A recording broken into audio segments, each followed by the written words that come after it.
graduated from home. He's a minister, a former presidential hopeful, and has dedicated his life to civil rights activism in America. Euronews spoke to Reverend Jesse Jackson during his recent visit to the UK. He gave a talk at the Edinburgh International Book Festival and picked up an honorary degree, something he said he was humbled to receive. I'm joined by Reverend Jesse Jackson. Thanks for being with us. Thanks for being with you.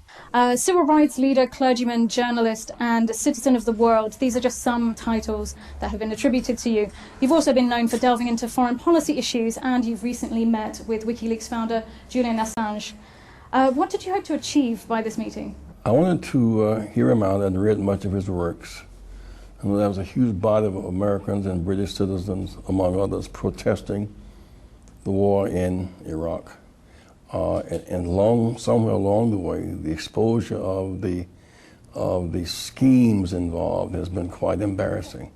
But I can really only say that freedom of the press matters, and it is right. And the arrest without detention without trial is wrong. I hope that the matter can be worked out and resolved fairly soon. Now I'd like to move on to an issue that's proving quite contentious in both the US and Europe, which is migration. In Europe, we're talking about having a migrant crisis with people coming across the Mediterranean.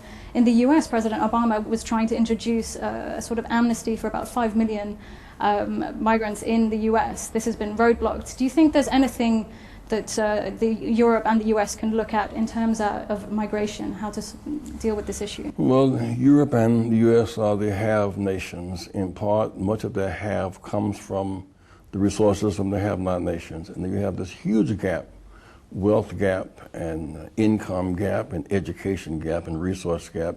And so the have-nots and the desperate are coming to where the resources are. So either we're going to build a bridge and develop them or face the issue of containment and confrontation. I hope that we will be humane in the process. The immigration issue in America and the migration issue in Europe is fundamentally the same.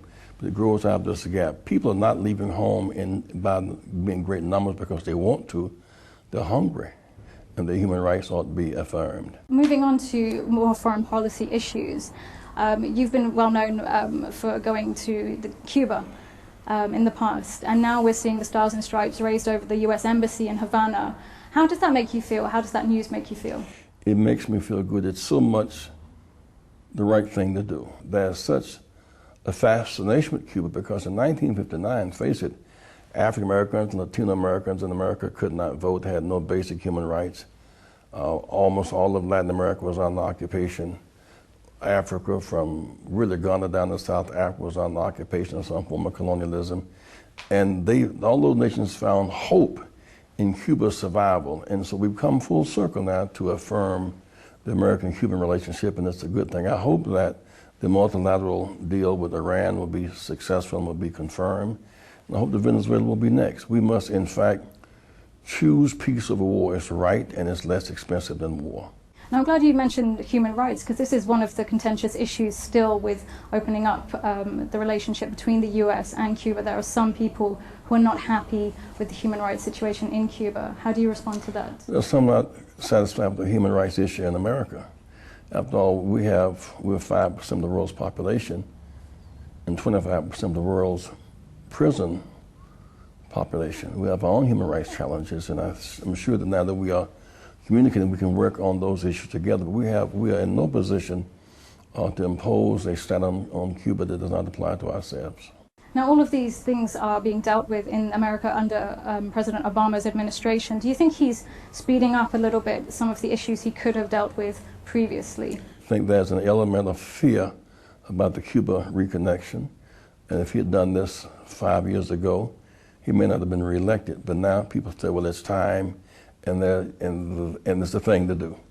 The same is true with Iran. There's a lot of fear of bringing Iran in, but more fear of leaving Iran out. So you have political leaders and generals who are embracing the deal. Some are rejecting it. I think that he'll be able to veto any opposition.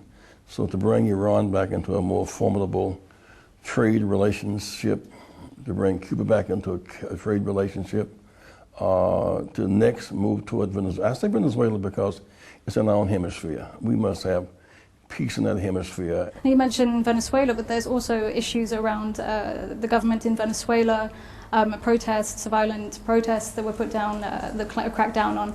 Do you think that there's also an issue of human rights in this country as well? It is, but better that we talk human rights out than try to isolate them away. There are human rights issues in China, where we have trade relations and diplomatic relations. We have found over a period of time that it's better to talk them out than to try the schemes of isolation. The East-West wall didn't work in Germany. Isolating Cuba didn't work. Not going to the games, the Olympic Games in Russia did not work. Talking works. And if I could move away from foreign policy to now domestic issues in the US, this has been a very intense year in America for race relations. You said before that police brutality is about class, not just race. Can you elaborate a little bit on that? 1865, after 246 years of slavery, Africans were freed. And that was the forward thrust of freedom and great values. Then there was a reaction. And for about 70 years, 4,200 African Americans were lynched. It was a reaction to the progress. We've seen 50 years of progress, and that was a reaction to the progress. And this thing comes in the form of these killings and jailings. But at the end of the day, we're winning. We've gone from being denied the right to vote to having an African American president. We've gone from low expectations to unlimited expectations. Workers' rights, women's rights, children's rights. All these rights are under attack, but there's a tug of war for the soul of America and the soul of Europe. And people who want to fight for justice cannot be short distance runners. You must not give up. You must hold on to that rope for hope, because in the contest between hope and fear, hope and courage must prevail. And I'd just like to ask one final question. We're looking at a presidential election next year. What's the obvious? I knew you were going to come that way. Well, what do you think will be the #1 issue in this presidential race, and who is the best person to deal with that? Wealth is going upward, poverty is getting broader, and the middle class is sinking. And that's why, on the one hand, you can have a Donald Trump who taps into some fears, and you can have a Bernie Sanders who's tapping into hope. But both are dealing with the people who feel locked out of the big tent.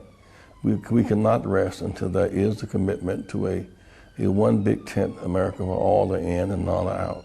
Now, you've mentioned the Democratic hope for Bernie Sanders, who is a friend of yours. Are you saying that this would be the nomination you would push for? No, it's premature to make that judgment. Hillary is going to put up a formidable campaign. Right now, she is the lead in all of the polls.